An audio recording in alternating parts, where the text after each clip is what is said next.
বন্ধুরা, আপনারা একদিন তো অনেক নতুন নতুন বউ দেখেছেন বাস্তবে। এবার দেখুন মাটির কিছু বউ, অনেক ভালো লাগছে। আসলে আমি এই দিক দিয়ে যাচ্ছিলাম, এখন দেখি হঠাৎ করে কিছু ভাই এগুলা নিয়ে এসেছে। দেখুন খুব সুন্দর লাগছে এগুলা। ওরা যে এগুলা আবিষ্কার করেছে বা তৈরি করেছে, এত কষ্ট করে এত সুন্দর জিনিস, মানুষ কি না পারে দেখেন। মাটি দিয়ে কত সুন্দর সুন্দর জিনিস তৈরি করেছে, খুবই ভালো লাগছে। আশা করি আপনাদের কাছেও ভালো লাগবে।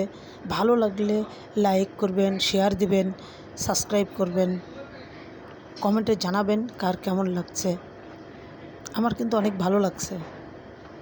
এখানে আমরা সেই তৈরি করার কারিগরটাকে দেখতে পাবো। উনি নিজেই এটা বেচতে এসেছে। আপনাদেরকে আমি ওগুলা দেখাবো। দেখুন সবই মাটির তৈরি এগুলা। এই যে ওই ভাইটি